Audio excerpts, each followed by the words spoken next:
-20. iPhone microphone. Hello, I'm back. I've just uploaded a video. I'm going to upload another one.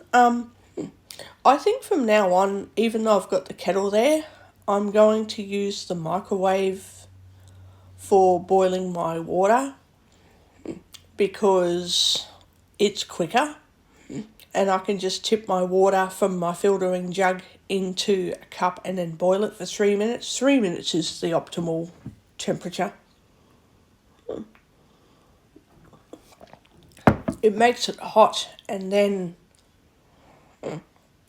for some reason the mocha coffee powder curdles a bit in it too. I don't know why, but 3 minutes is a good temperature, and then I can tip milk over top of the boiling water. Maybe that's what makes the milk curdle, because the water's too hot. Oh well, it's still a nice cup of coffee. I just find with tipping water from a kettle that I still get water everywhere, and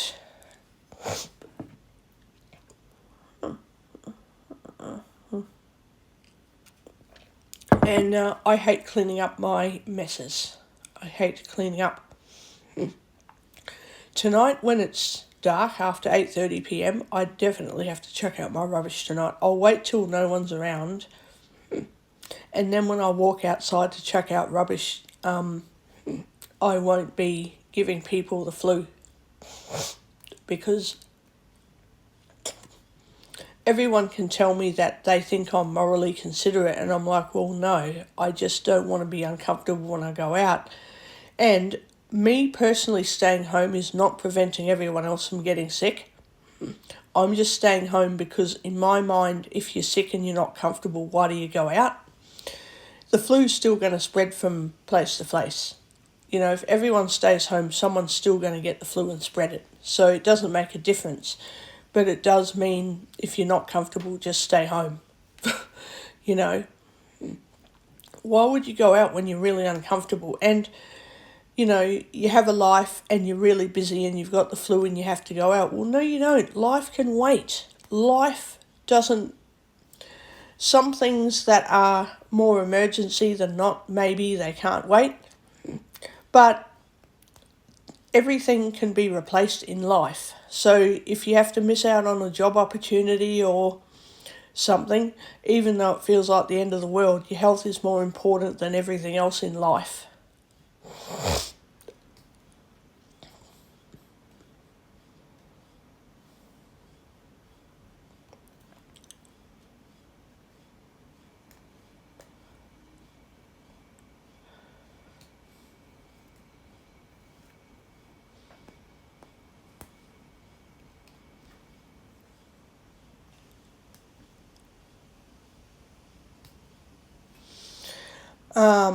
So yeah, I've got the heater going. It's too cold outside.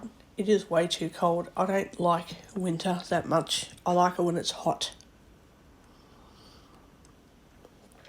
I don't know why my damn coffee's curdled. All the milk's gone. Yuck. Ugh, it's curdled.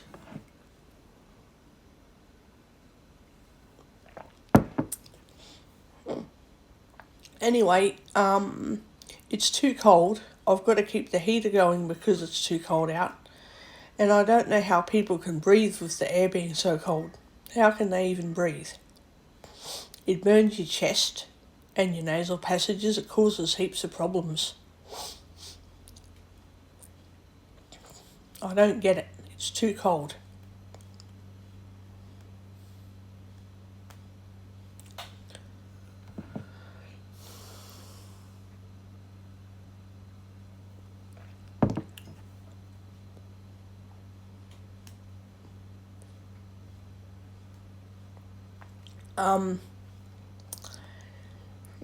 I just don't know what else to make of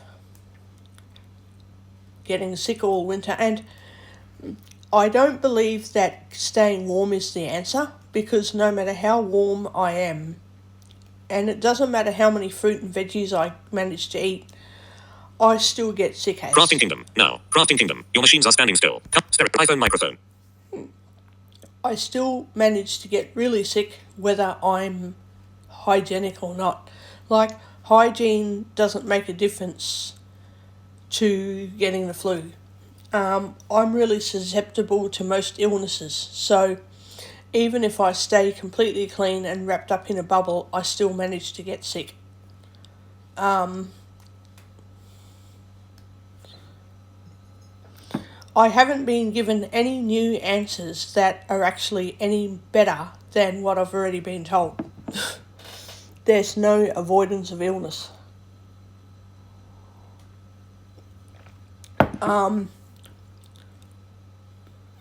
I don't know why people don't understand that.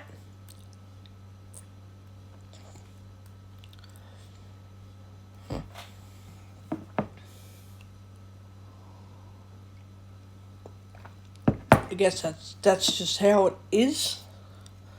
There's bloody coffee running down the side of my cup. God.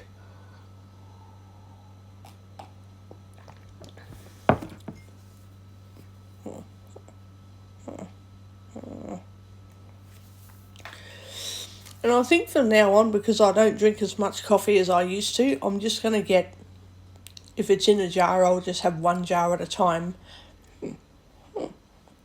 or one box of coffee at a time. I used to have to have about 10 boxes of coffee, whereas now I don't drink much of it.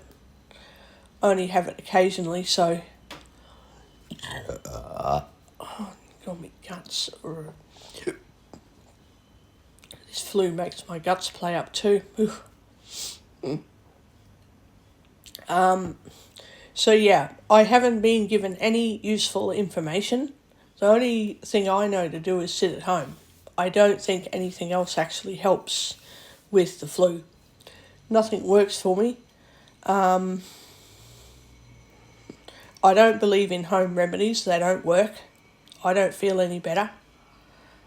Sleeping and resting is the only way, along with eating and drinking what you can handle eating and drinking. And don't start me on don't have dairy, don't do this, don't. That's a myth. That's a wives' tale, and I don't believe in wives' tales. There are some conditions where dairy can't be eaten. There's some genetic disorders where you can't eat certain foods, and that's different.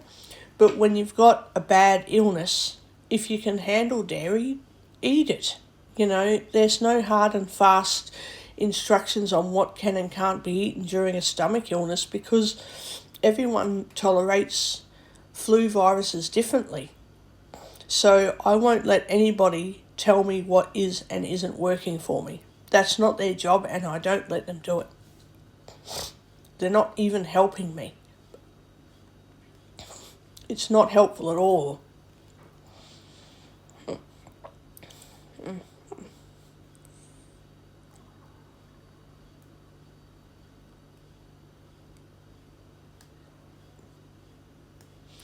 So I'm just sitting at home and I'm basically not following any advice that doesn't work.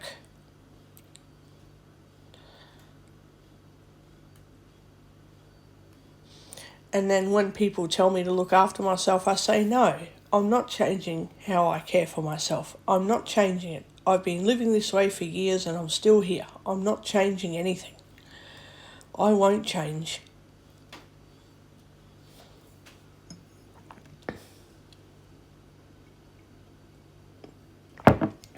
So that's how it is.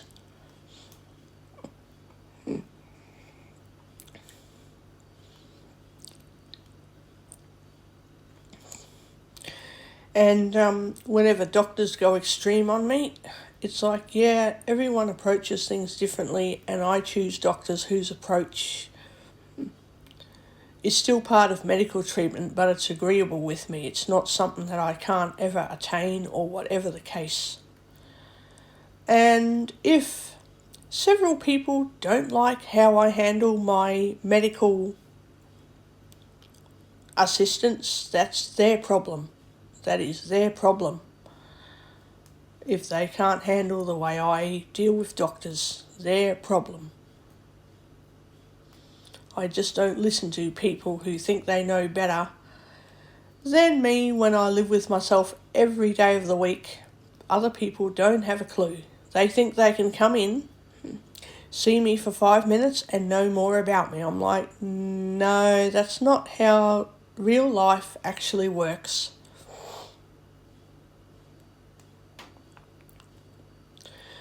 And then people can argue that, oh, we can decide whether you have capacity for this or that. It's like, well, no, you can't decide anything. You have to live with me for like a month to make those decisions about me. Yeah, people just think they can come in and act like tyrants in any way they want. And it's like, no, just no.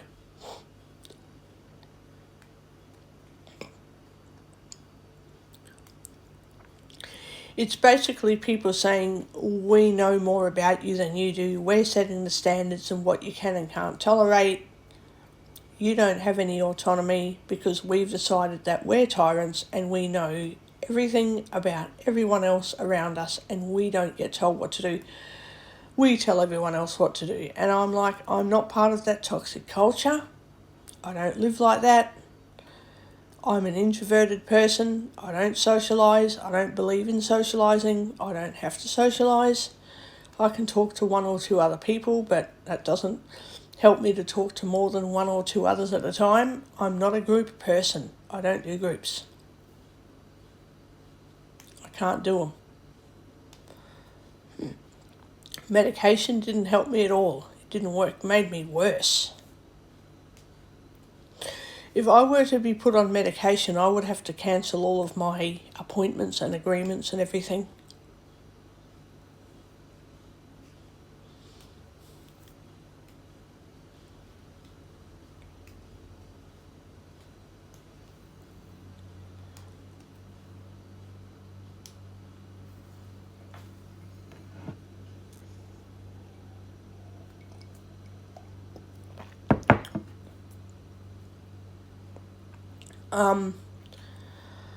Oh, God. So, yeah, I just think staying home and coping the way I do is how I live. And since the NDIS has come in, people think they can magically, I don't know how, magically change other people. And I'm like, we can't actually do that. People don't change unless they want change, or if people are making the changes to get better and it's working, then support that change and go with it. If it's not working and the person wants to just take a break from their activities, just fucking let it happen. You support what works, you don't support what fails. So if you're doing something and the person complains and you say you just don't want to change, like, no, sometimes the system actually fails. So then changes aren't going to work no matter what until the system is fixed. That's how reality is.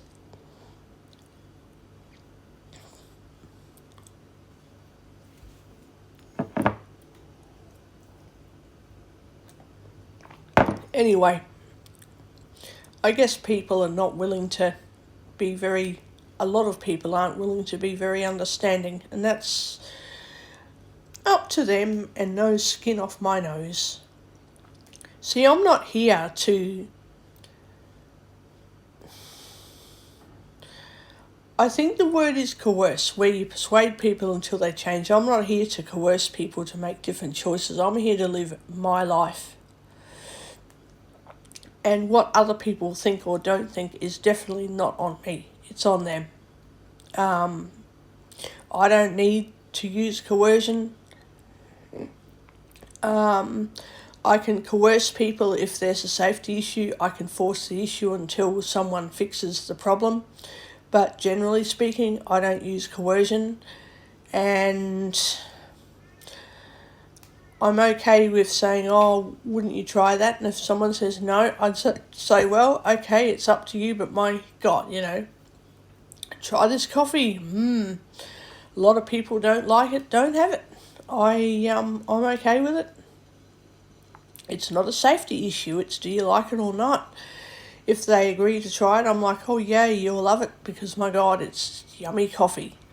But because it's not a safety concern, you don't have to do it. You don't have to. If I have any safety concerns, I won't make the changes. I'm not trained. I'm not a professional. I can't do any of those things. I can't use de-escalation because I don't do professional negotiation. I don't do any of that. I'm just me living my life. And if I want to get help for someone because they're causing a safety concern for me, I get the professionals to do it. I don't get involved. I get the professionals to help.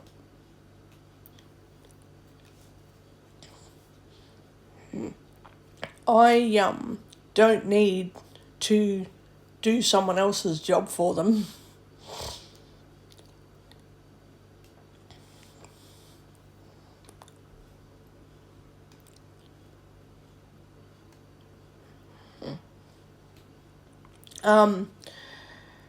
I also think that it's toxic for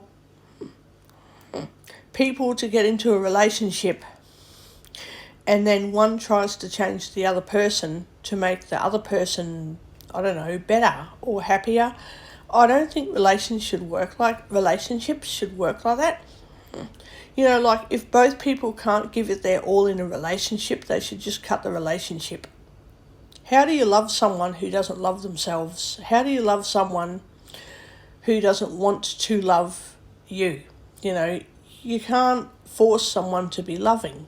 So why keep the relationship if the person has the wrong view of what they think love is or the wrong view of how a relationship is meant to be? People bring in all their baggage and then the person who just wants a nice relationship has the wrong person. But then they go, no, I know this person's not right, but I can change them. It's like, well, you can't actually change the person. You can't change anyone. People go to counsellors and therapy because they think the counsellor will change the situation when they don't. Counsellors don't change anything. Therapy doesn't change anything. Therapy is all about the person wanting to commit to some kind of change that they approve of and the therapy works. But if you say, I don't like you because of how you treat me, go to therapy, it's like, I can't change you. I'll get a therapist to change you until you're the way I like you to be. I want the therapist to make you a better person because I've decided that you need to be better.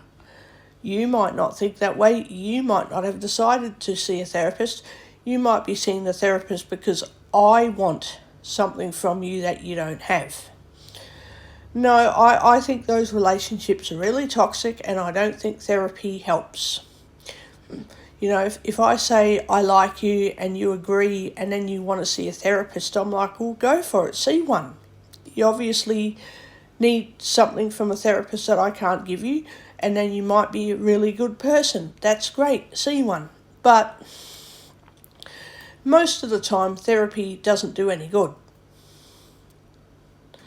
It's coercive. It's not persuasive and convincing, it's coercive. And I myself, if I was in a relationship and I went to a therapist, I'd say, right, I'm not here for you to coerce me. I'm here to talk to you, and if you can help me, that's good. If you can't, I'll change therapists.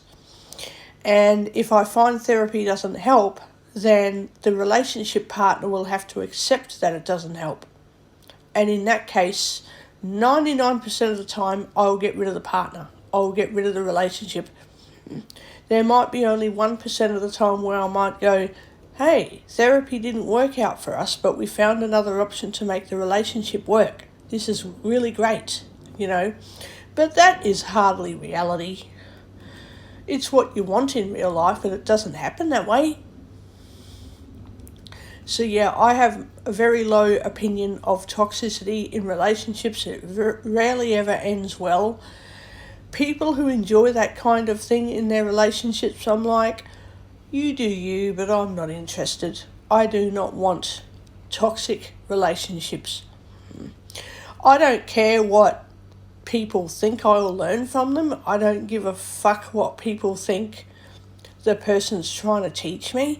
I'm like, if I have to be taught by a toxic person, I must be bloody toxic, because I don't want a bad relationship to teach me lessons. Like, it does teach lessons, but I don't purposely want a bad relationship to intentionally learn something challenging off a toxic person, when all I'm probably learning is how to be toxic, and I'm not learning anything decent. I just, there's lessons to learn from all relationships, but please, getting into a toxic relationship instead of finding a half-decent one is just crazy. I just don't believe in it. But that, of course, is how I view living arrangements and living my life and my opinion. A lot of people don't like me because of that, and I'm like, well, so? Who cares? Who gives a stuff, really? I mean, I don't care.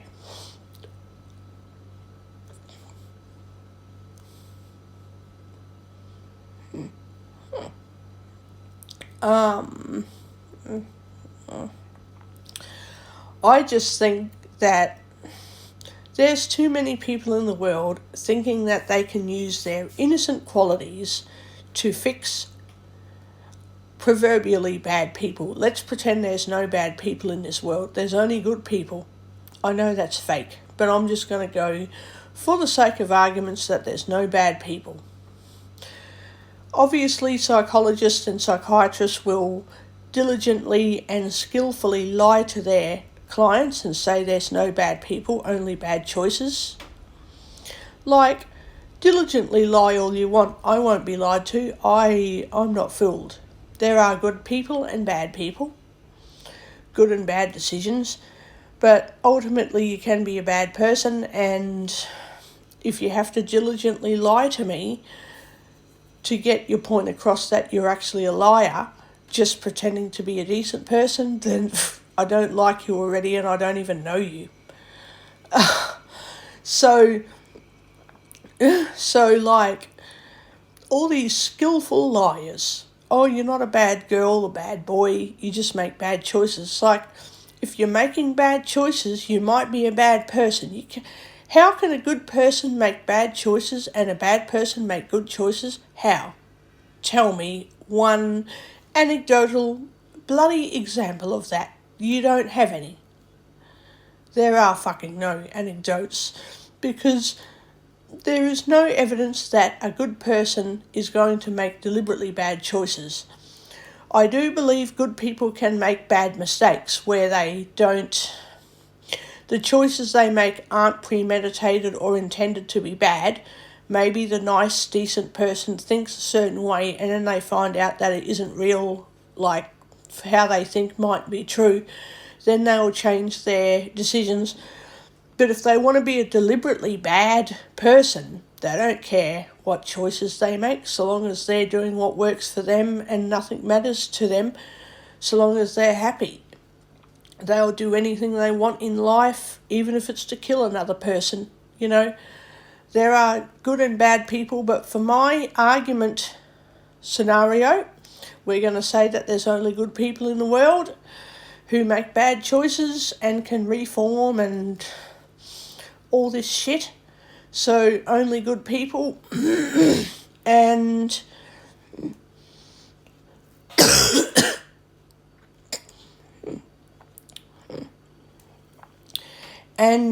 we're going to say that the psychiatrist diligently lies to this good person by telling them that they can't be evil because of their evil choices that they made, because they were just in a bad state at the time, didn't know what they were doing, or didn't think before they acted. You know, that stupid think before you act thing. It's like, human nature doesn't always think before it acts. It's human nature. Anyone can be like that. But yeah, basically, you know, your psychiatrist, psychologist can diligently lie and say that you're okay. Well, you're not okay. But anyway, Yeah. So, with relationships, there are too many people who want to say, oh, my toxic boyfriend, girlfriend, husband, wife, mixed marriage, like blended, diverse orientation in marriage, all that. Toxic whoever, toxic Mr. or Mrs. Right, Mrs., whoever, lady, lass, lad, laddie, lady, lassie, lass, whoever. Oh, I'm the good person in the relationship and I'll change the stuff and I'll put up with being abused because I'm sure this person will realise how they're abusing me one day, and I'm sure their deliberate bad behaviour is just on them for being mentally unwell or sometimes people are traumatised and people do change for the better. But I'm just saying in general that toxic people aren't going to change for the better. People use anything as an excuse to stay the way they are. And then when I openly tell people, well, I've been living how I'm going for years and your, whoever they are, advice isn't working, I'm not changing anything, I get taken offence of because it's like, oh, I shouldn't say all that. It's like, well, I'm going to say all that because it's true. Why am I not going to speak my mind? So now now I sound like a modern Anne Frank with her writing similar to the way I'm talking to my recording to eventually put it up on YouTube. I know I shouldn't say that because I'm not Anne Frank and I'm not taking words from her mouth. Anne Frank was a Anne Frank was a very unique person, and she doesn't need anyone stealing her fame stealing her fame or the limelight from her, because she did what she did. I didn't do it, she did. But I say that I'm reminding myself of a modern version of Anne Frank because how she wrote all her feelings in a diary, and I write in my Apple Journal app sometimes. I'm not going to go into my recordings I'm not going to go into my journal entries and read what they are because they're personal, but yeah, me talking and all that now, it's probably something similar. So when Anne wrote in her diary and it became a famous book, she obviously didn't know it was going to become famous. She knew she wanted to do writing. She somehow knew or had a premonition that her writing would become something after her death. We don't know how she did that. It would have been the time and atmosphere for her to go, oh shit, I'm probably going to die, but I want to write as much as I can because usually a teenager's not meant to be thinking of dying early. But in her case, she sort of knew that times are dangerous. It's World War II. Some people will survive. She didn't somehow think she would. She wanted to survive. She hid with her family. She was hoping to live, but she just knew in her mind, whatever anyone says, be optimistic, but in real life, my optimism's fucked. It's basically true optimism. It's not fake, but it's offering fake hope that I know is just pretend. We're just pretending to hope for the best when we're all fucked. We're truly optimistic, but false hope, basically. No one can really say how Anne Frank knew all this shit, but she was a smart little gal at her time, at her age, a smart little one. Got a bit cheeky and nasty at times and had to get punished for it, but all teenagers get cheeky. And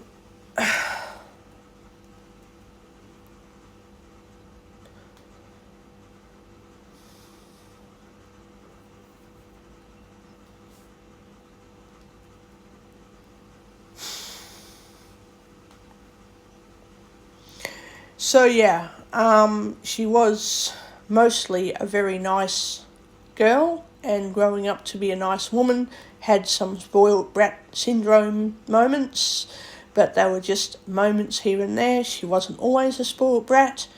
When she was, you could actually justify it because she had a horrible time trying not to be noticed by bad people. Oh, we're supposed to remember there are no bad people, don't forget. Takes me back to my bloody point of good and bad. And even though I believe there is a mixture of good and bad in everyone, in everything, sort of yin-yang, I do reckon we always default to goodness. So we know what's bad, so we know naturally what's really bad, so we want to fix what's wrong and make it good. We're always going back to this is bad, let's fix it and make it good, because we want everything to be good despite life not being so great. So then, yeah, me talking on YouTube is kind of reminding me of Anne's writings a little bit. Because if she was alive today, she'd be talking on YouTube. Or even if she chose not to, she'd be doing something with her writing career, and somehow it would end up on YouTube somewhere. It would just happen naturally. So obviously when she was writing in her book, and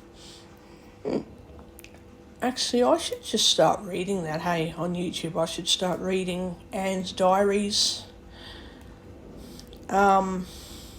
just for the fun of reading it. But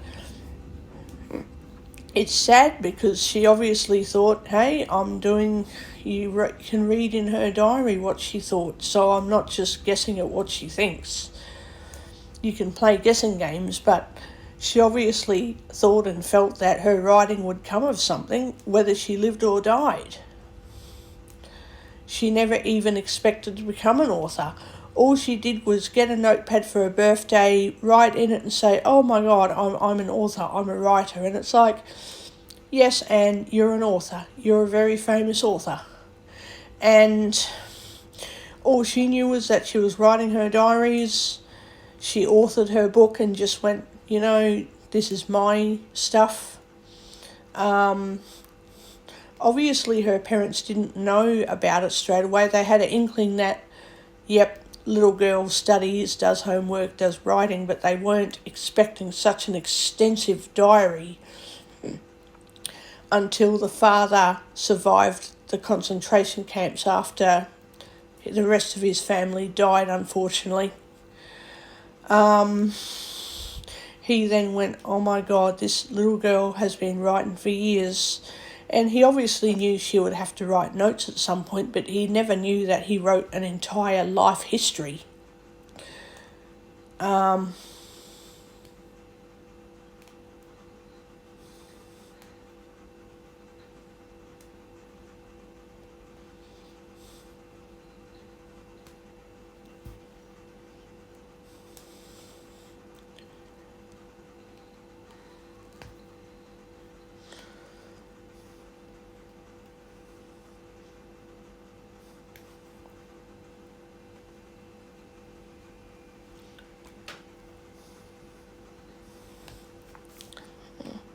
And now I'm getting on YouTube and talking away and putting my life history up here, even though I don't put everything up there. But I do write my entire stuff in my journal app. I write everything down.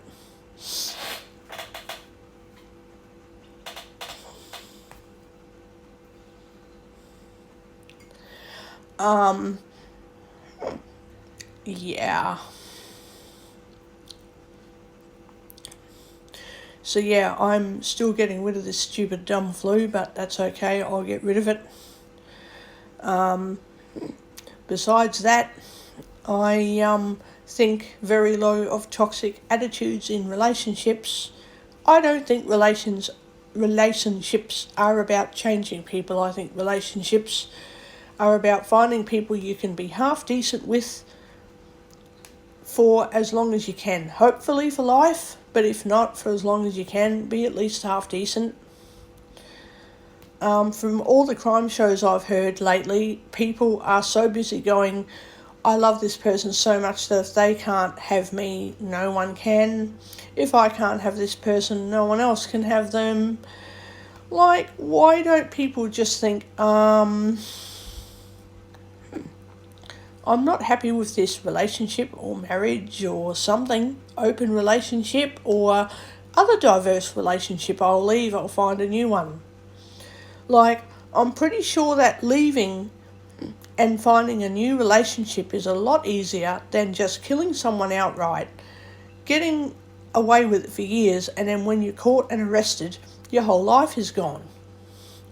Like, why bother with all that when you can just leave and find a new, better relationship that you can stick with without many problems, a few problems, but not as much as going to jail forever over something that wasn't even legal in the first place. Yeah. So I just don't get all this crap. And then I've got people with the attitude that, oh, if you don't live up to our standards, you mustn't like me, and we don't want to be part of your life if you don't live up to our standards. Well, don't. No one said that people had to tolerate me forever. No one said that we have to owe each other anything. I don't put up with people with toxic attitudes like, if you're hanging out with me, these are the standards. I'm like, well, no. If we're hanging out with each other, we accept each other for who we are, or we don't hang out. That's how it is. If there's any safety issues, like really severe safety issues, then maybe that's a different story. Like, I don't hang out with creepy people because it's dangerous. Like, there's just certain things you don't do. But in general, if people can't accept each other for who they are, then why are they hanging out? And then I leave dramatic relationships behind and get told, oh, why'd you do that? I'm like, well, you didn't like me last week. Oh, but that was poor communication. That was just anger. And I'm like, well, it's too late. Don't tell me something that you don't mean today. Or don't tell me something that you feel today when you never meant it. Like, don't tell me if you can't say something nice to me. I don't want to hear it. And I don't want to hear, oh, I was nasty last week. It's like, well, last week you were nasty. That's how it is. Don't make excuses. Like, yeah. I know there's some exceptions where you're getting out of bad parts of town, and sometimes you get snappy. People can get snappy when they're dealing with emergencies. I don't think that's wrong, but just like, oh, I want you to do this and that and all this other shit, and then, oh, I'm sorry, I got it wrong. It's like, well, you probably shouldn't have said anything. If you're going to tell me something, don't tell me what you think later to go, I didn't think that. Like, I'll just believe what I'm told, and I'm not going to change what I believe, ever.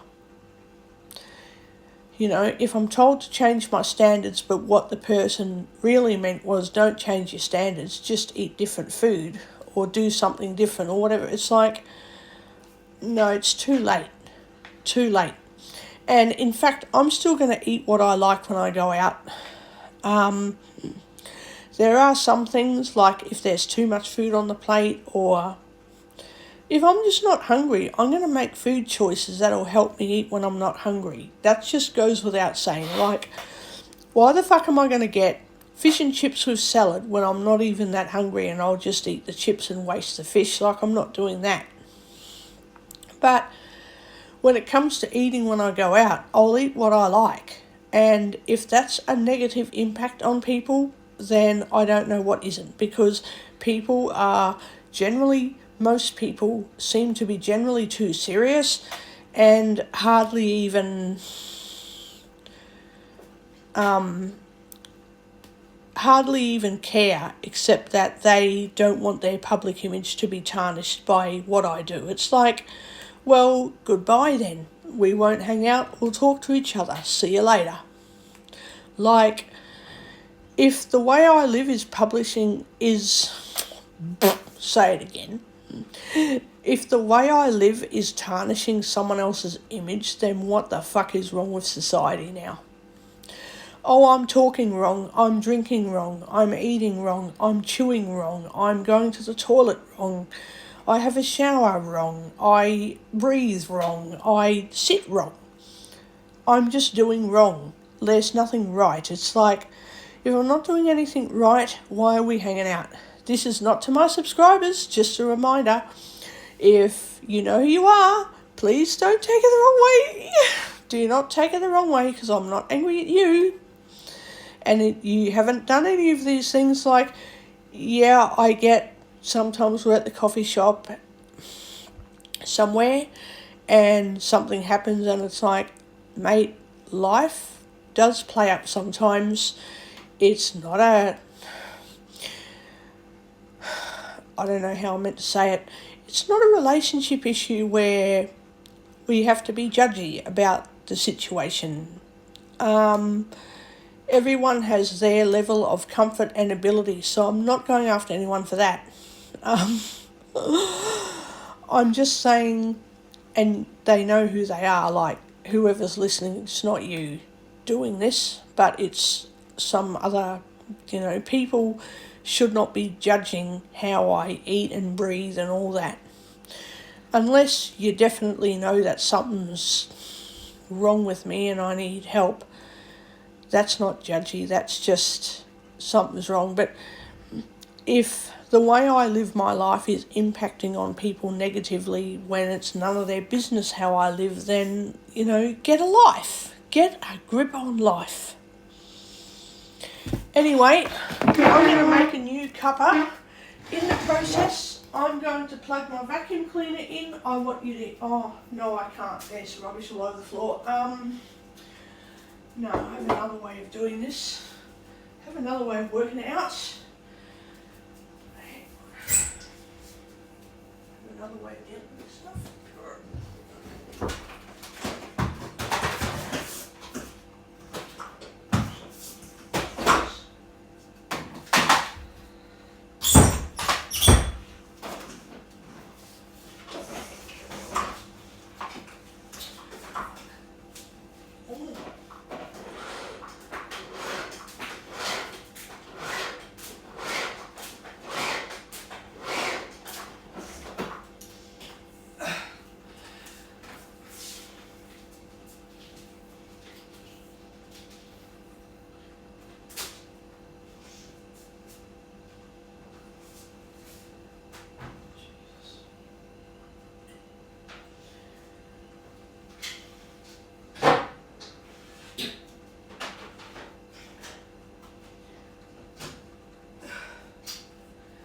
This is how quiet my vacuum cleaner is.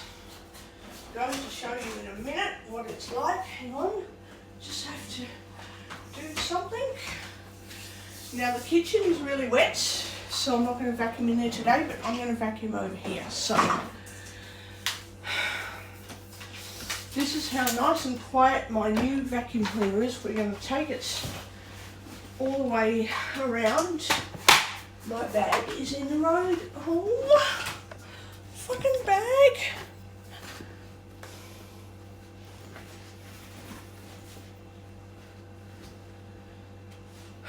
Okay.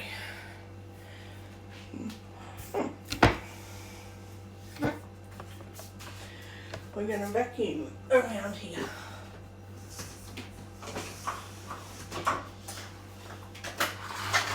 Now, this is how nice my little vacuum cleaner is. I'm going to vacuum all around here. And then slowly vacuum backwards. So,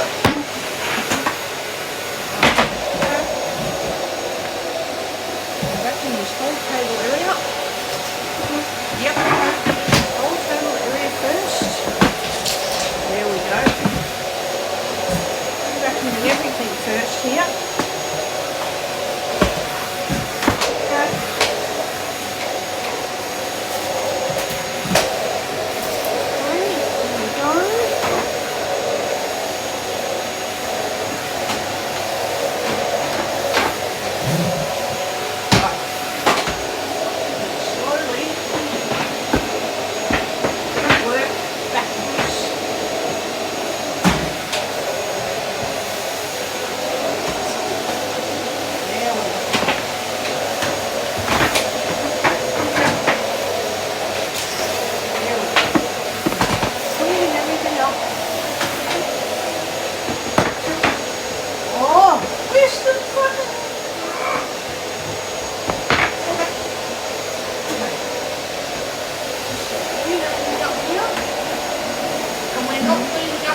how nice and quiet my vacuum cleaner is.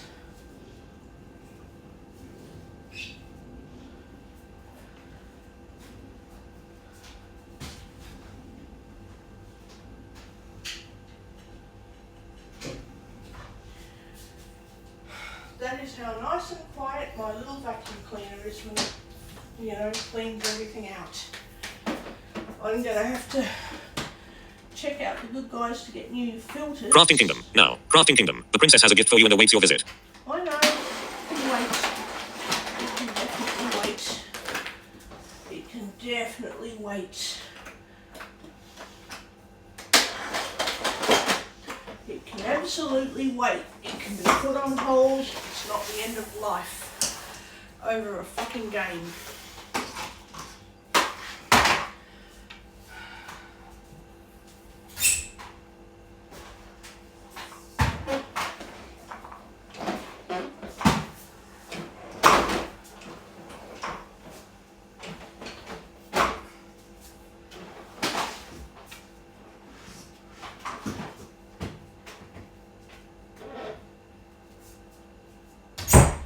Right, I'm going to make a new cuppa. Hang on, just have to clean up what's here.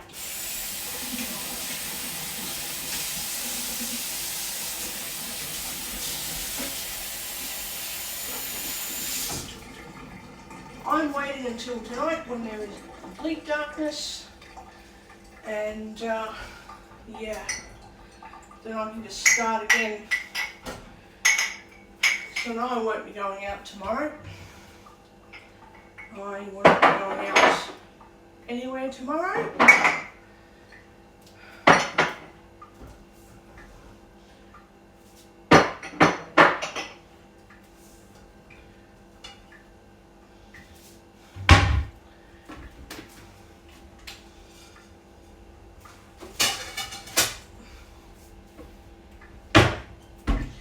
Okay.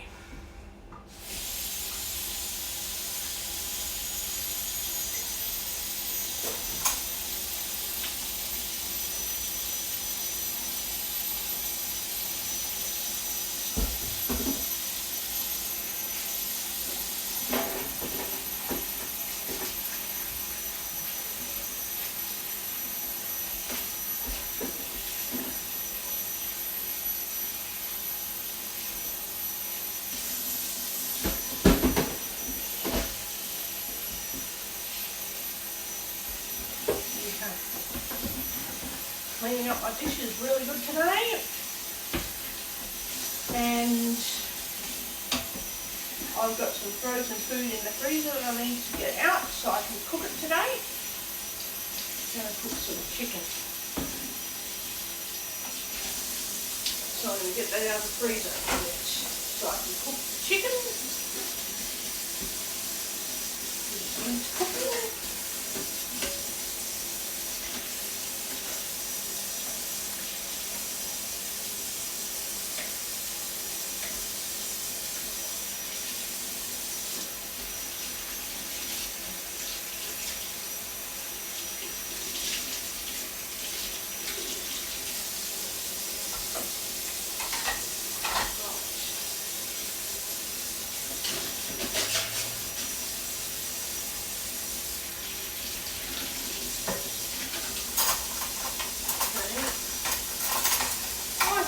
Sure that I will not be going out anywhere tomorrow.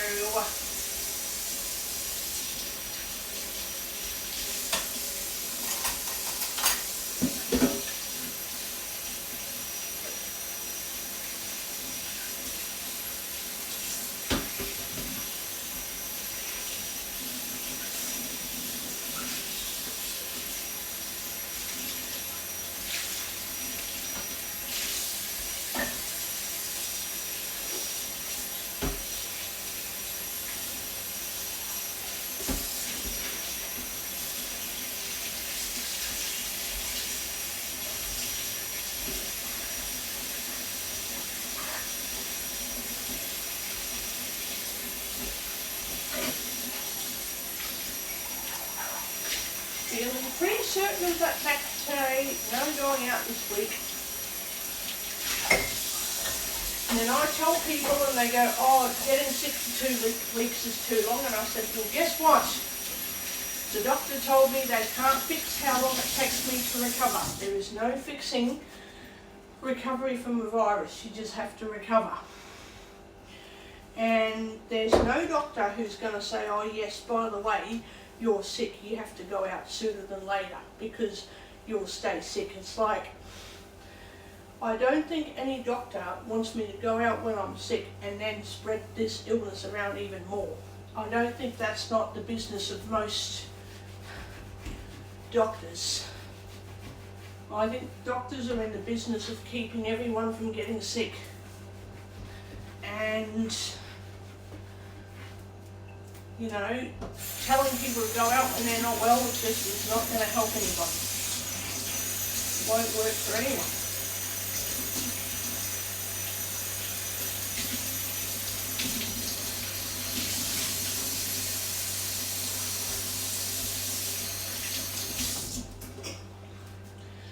I'm opening up the biscuits and dip. Where are the biscuits? The fucking biscuits. There they are. No, that's not. That's, yeah, they're biscuits, okay. Because I want to open them up and have a.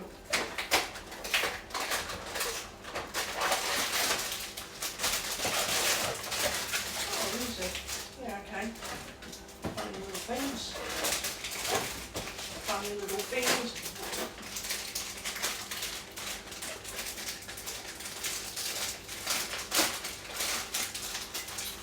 And if anyone is going to judge me on what I eat when I'm sick, they need to be the ones judging themselves, because I'm not. Where's the fucking? Oh, where's it? Oh.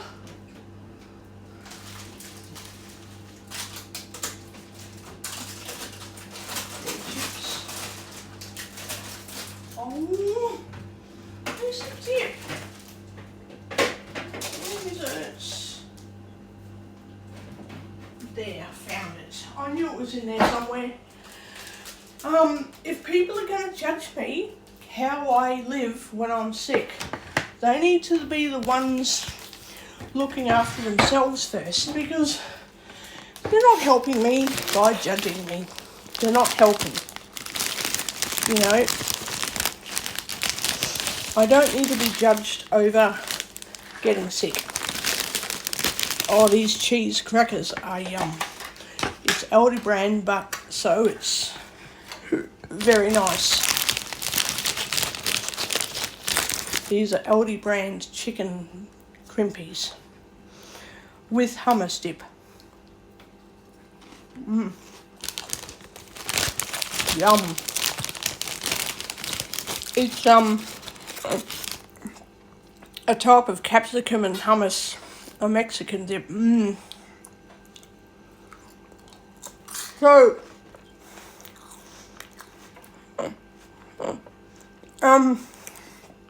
I don't care what people think of my diet when I'm sick.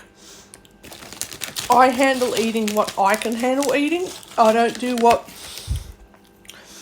other people think I can handle.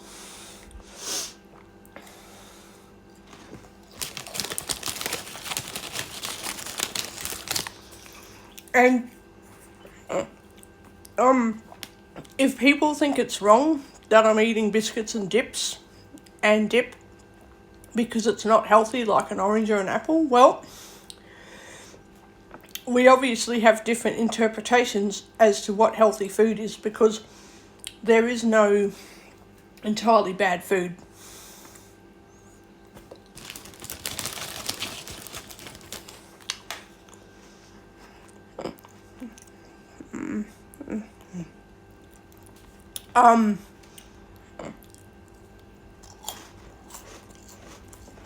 I'm not prepared to go hungry and stop eating and get really sick just because I have to live up to a certain dietary standard that the doctor hasn't even set in the first place. Like, they have set me to not eat cake and ice cream every day, so I don't.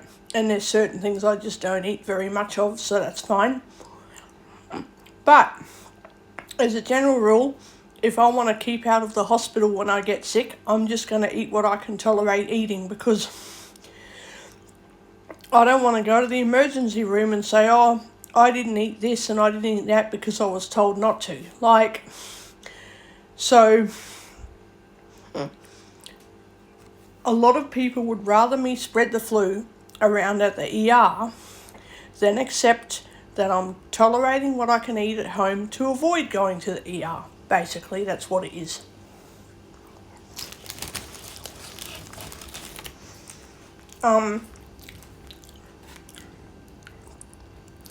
I don't stand for that shit.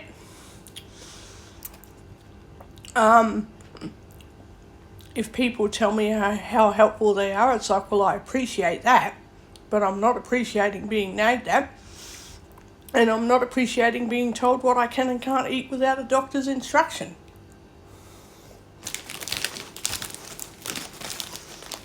That's how it is. Plain and simple.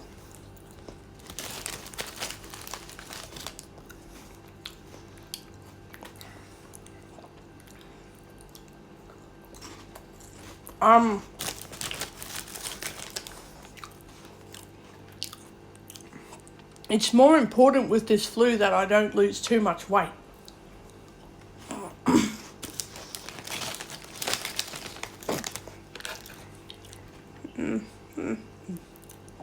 So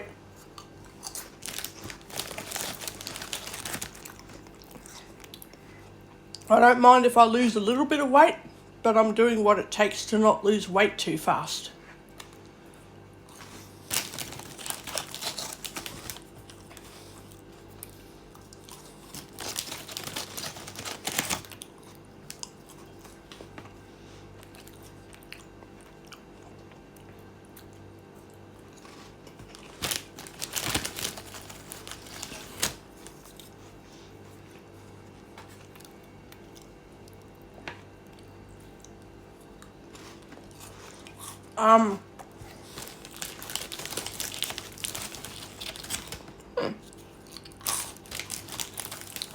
I also don't believe in going out when I'm sick too, so if I'm a little bit under weather, that's different, but if I'm feeling super terrible, I don't go out.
Yeah, I just think all this drama around cold and flu symptoms is a load of rubbish.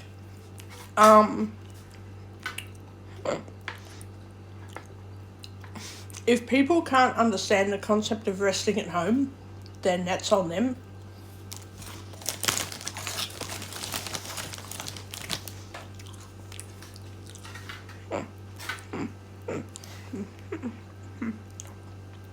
I took Tamiflu several years ago.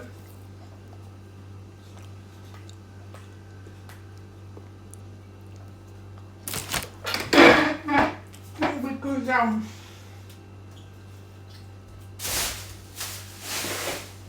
I didn't ward off the flu properly.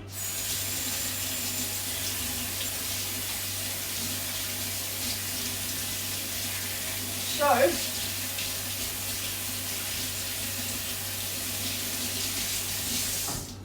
hopefully this is not the case again.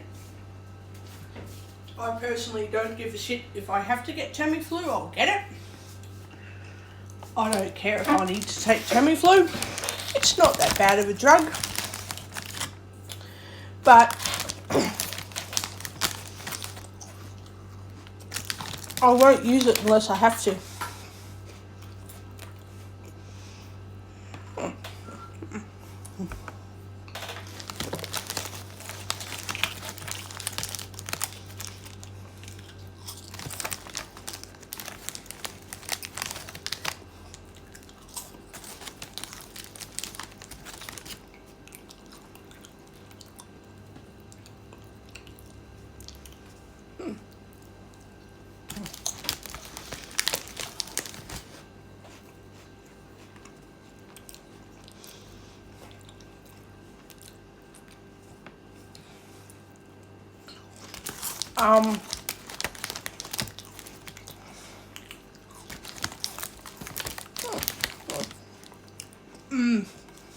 Um, I don't know why most people don't have the concept of viruses can't be treated like bacterial infections, because they're different. I don't know why most people don't have that concept. And when people go to intensive care at the hospital because of the flu, they've got to have special medication that helps them get rid of it. So their body still has to fight the infection, but the medication just helps them get rid of it faster. And then the people can go home. That's all it is.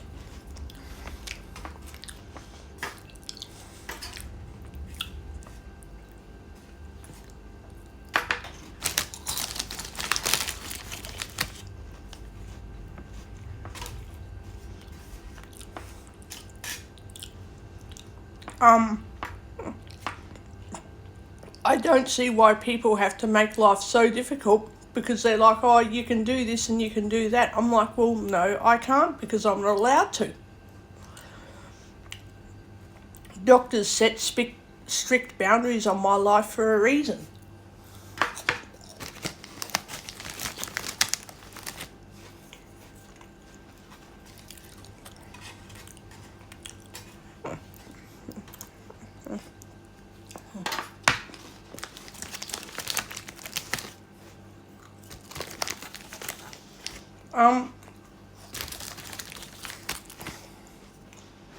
I just don't tolerate shit anymore. And I know there's going to be a heap of backlash now about why I don't turn up to certain group activities from other people. They're going to say, oh, convince me to go back, do this and do that.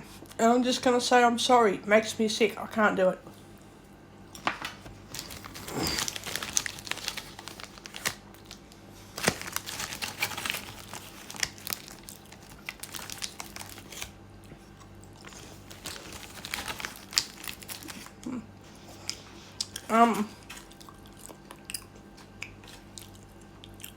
If I get told to do something I don't like, I'm just going to immediately say, no, I'm getting a second opinion.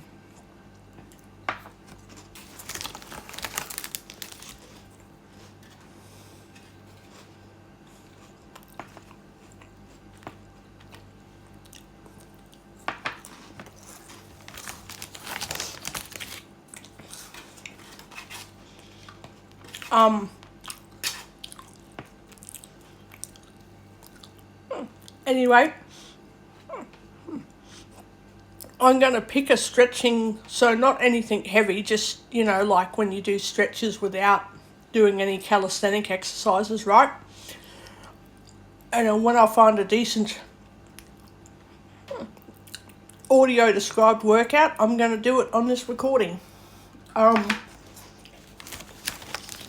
It won't be anything heavy like push-ups, pull-ups, whatever, right? Just stretching. Because I'm okay with actual discussions, so you know who you are, like, don't say, oh, I'm not going to say this, I'm not going to, no, don't, it's okay, like, it's not about, doing or not doing.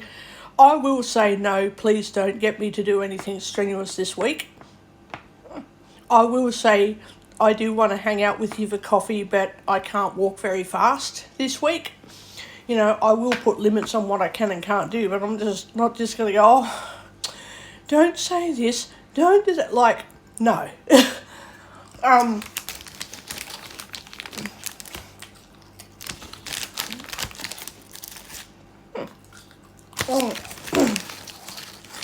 Discussions are really good. So, yeah. Actually, what I will say, don't convince me to talk about scary stuff before bed. My God, could you please not do that?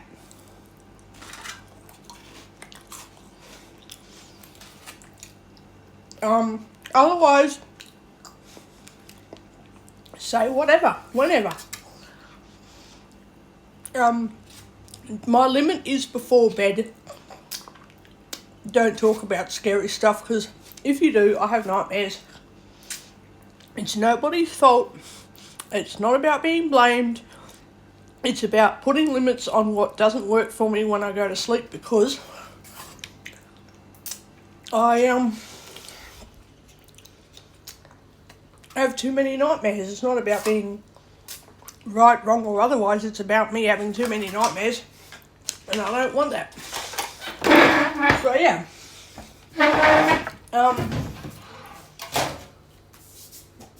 I'm going to find a not too strenuous workout, right? And I'm going to put it up on YouTube.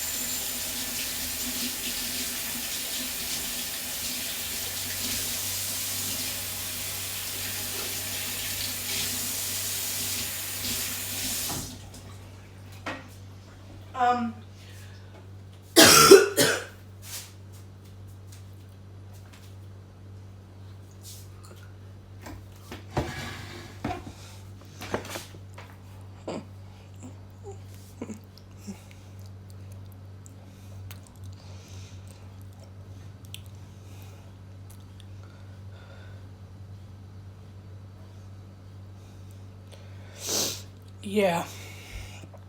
So, I'm going to get off this and download, or upload actually, and I will be back in a minute. Speech on. Speech on. Stop. Call. Stop. Stop. Button.